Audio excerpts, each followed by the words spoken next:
The discussion you are about to endure, while based on true current events, is a fictional show with fictional characters. The writers, speakers, and voice performers herein do not necessarily agree nor disagree with any statements or claims made on the show.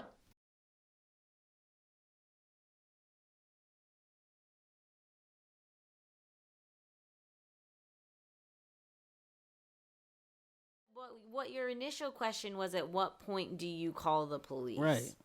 Well, I'm saying like, should I have to? Because like, I guess it's kind of like I'm talking about personal responsibility. It's kind of, it's more or less where this question is coming from. Because Well, like, like, let's talk about, okay, so like, let's say you're in a domestic dispute. Let's say that your spouse is being abusive. physically aggressive to Yeah. you or something.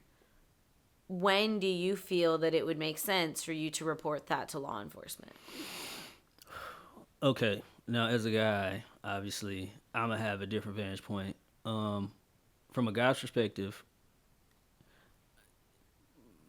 it's slightly hard to fathom you not being able to handle that situation unless she's coming at you with a knife or some other blunt force object or even a gun.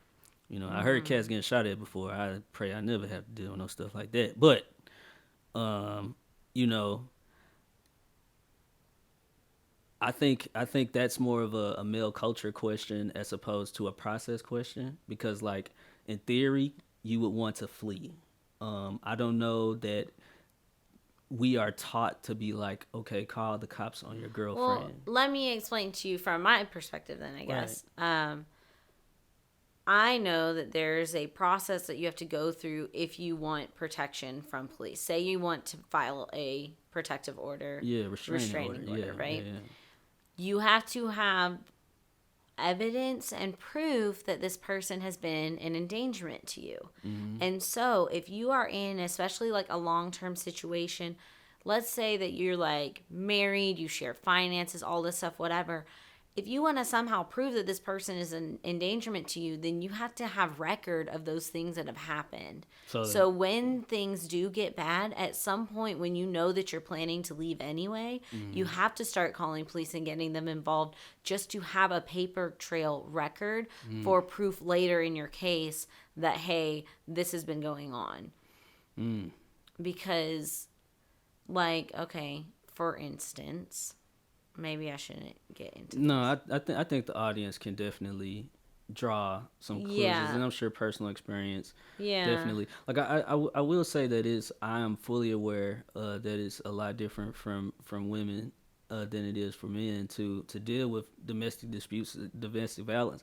Violence. I do find it interesting what the line that you went down about like how you have to have a paper trail. I don't. Just from a personal perspective, I don't know. Like that is a can of worms because I feel like on the one hand, if I'm being objective, I would have said straight out like I don't believe that a woman should have to report multiple times to build up a paper trail to prove that her mate is being abusive towards her. I think that's unfair and irrational. Well, that's the type of system that we're in. But that's why I said a can of worms because sometimes there are some crazy people in this world and they make up some outlandish stories, and many a guy has been put away On on accusations or something. accusations.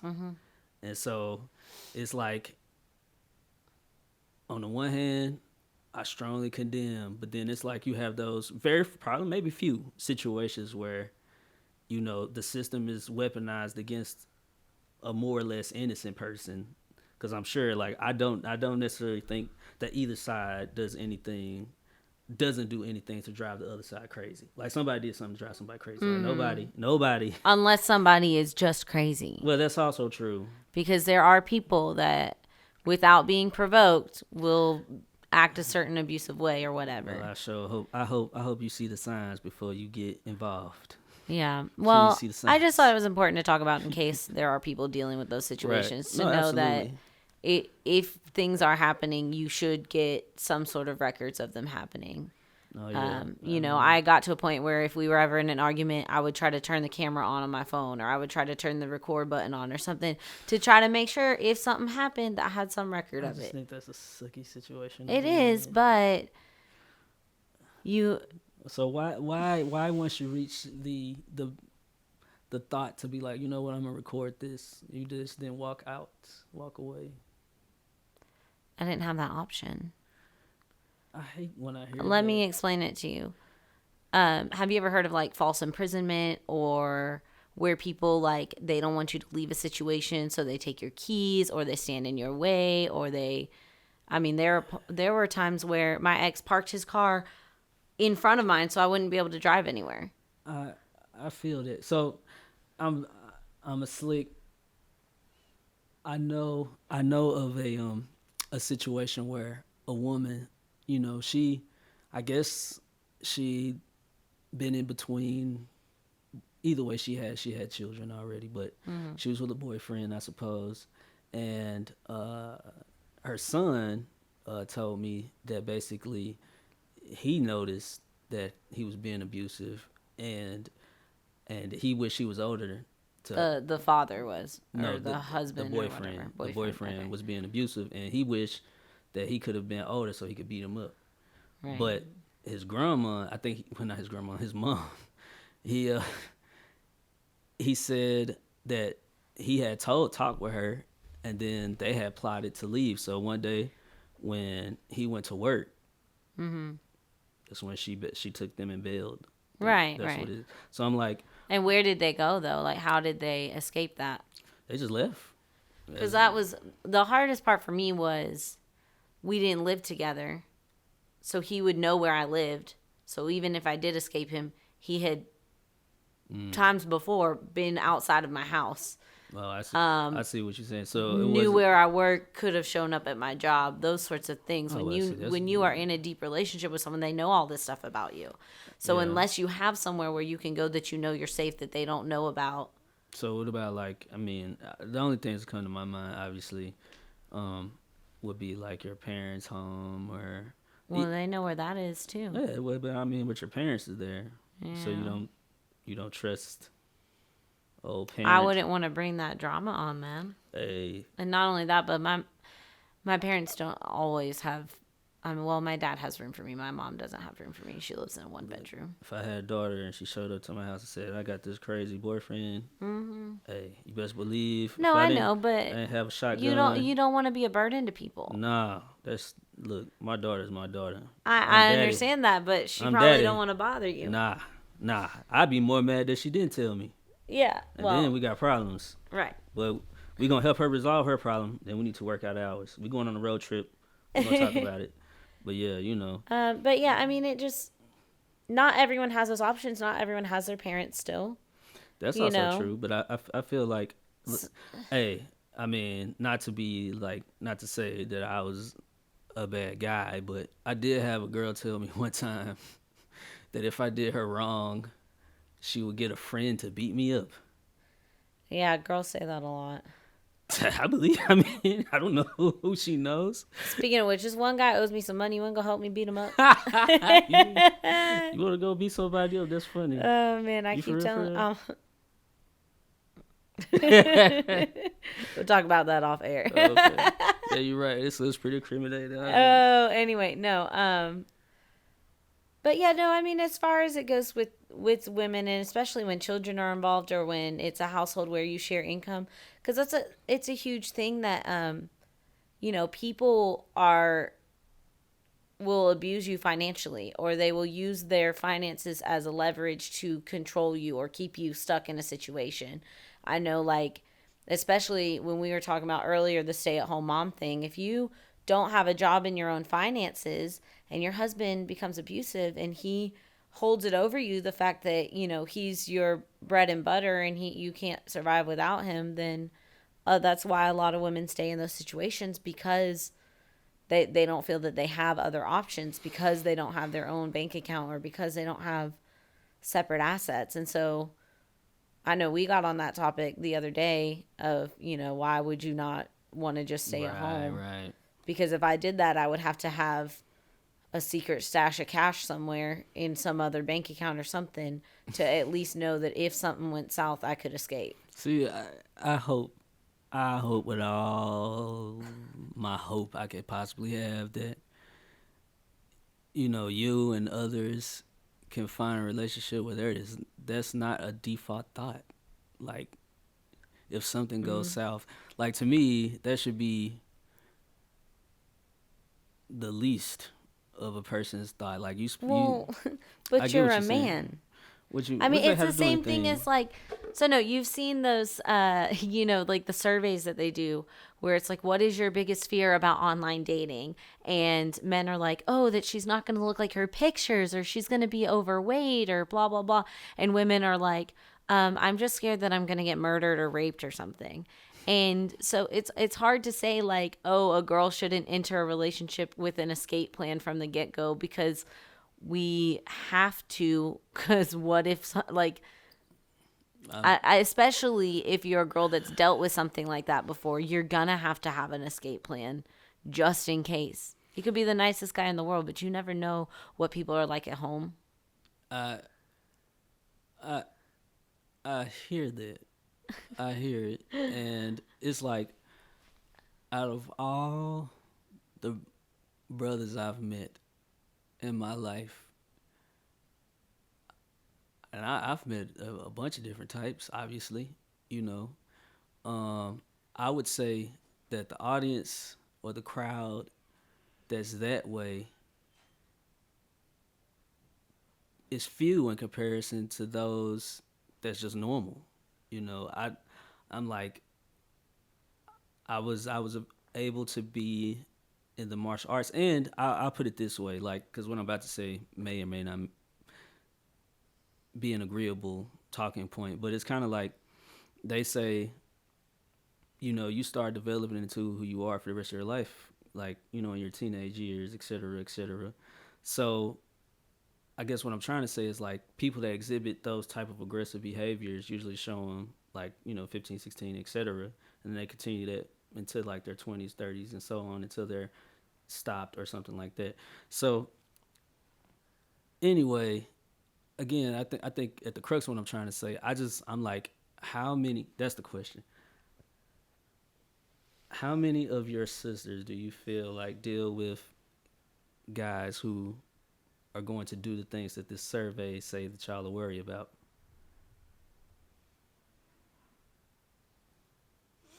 You're right.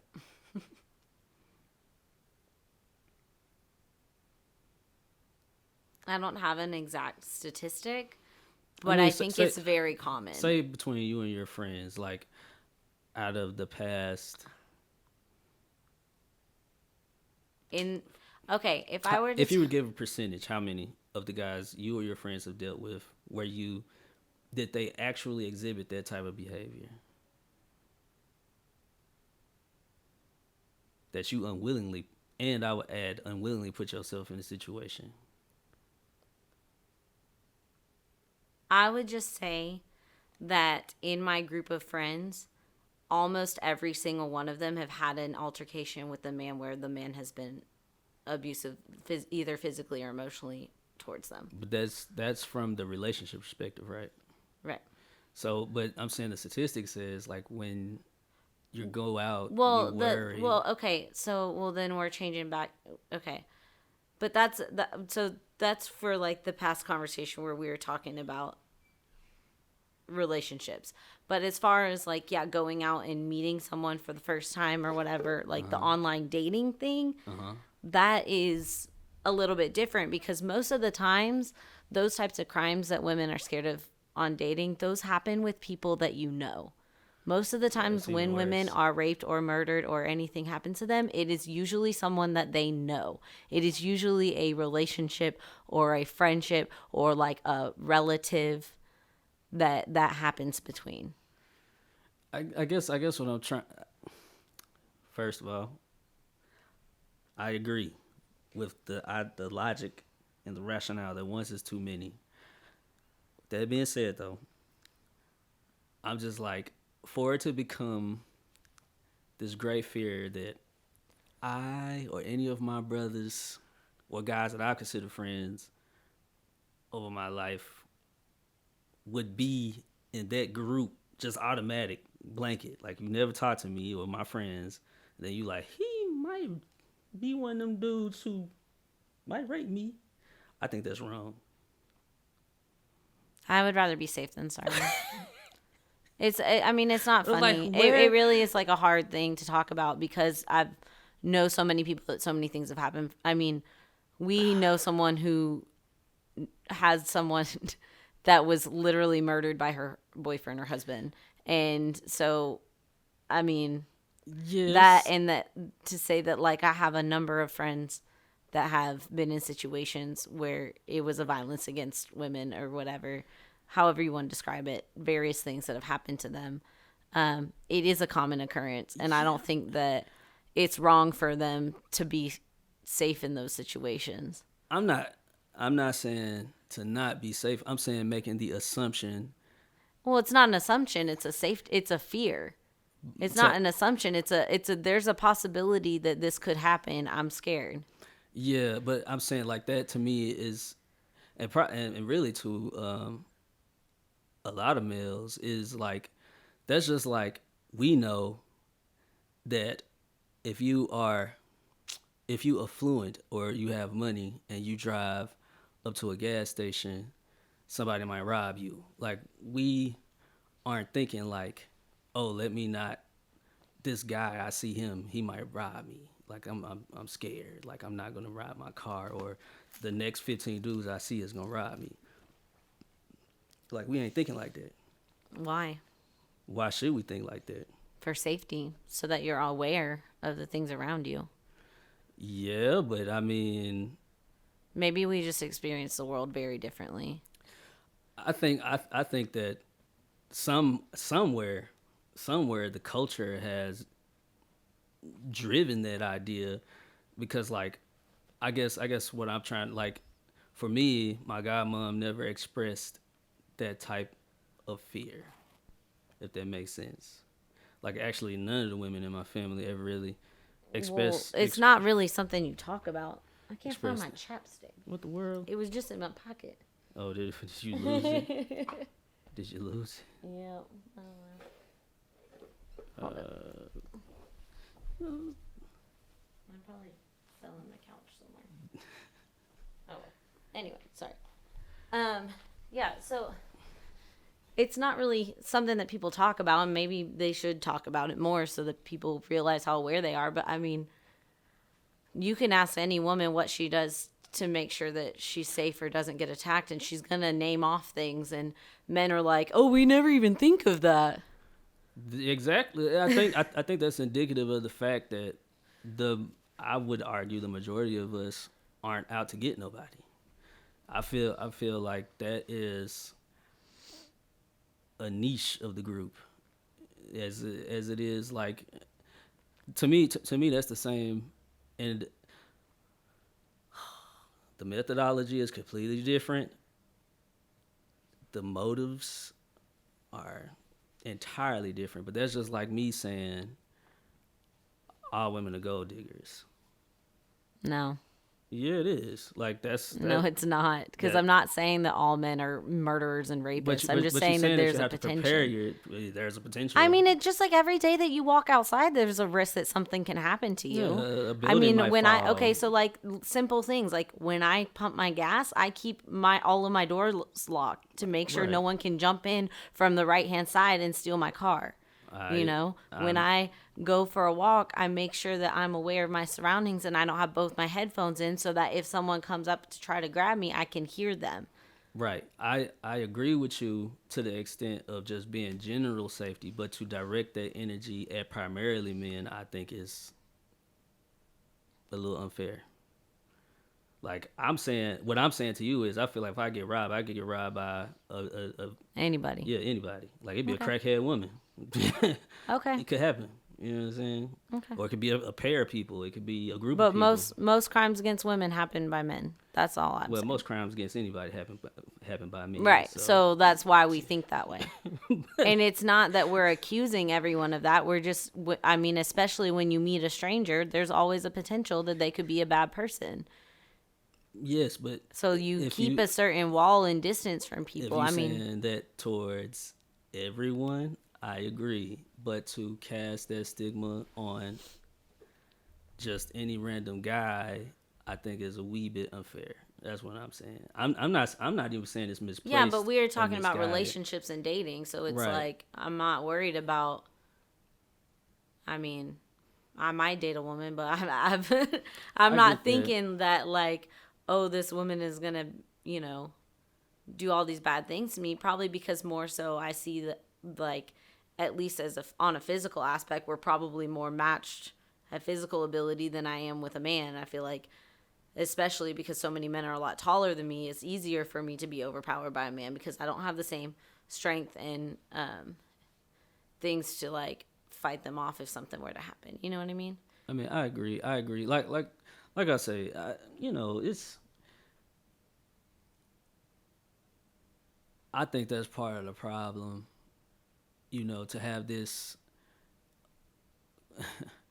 the term of the culture right now, implicit bias towards people, going into things is part of the problem. Like to assume that someone doesn't have your best interests at heart just because, as a cultural talking point, their gender is a little bit unfair.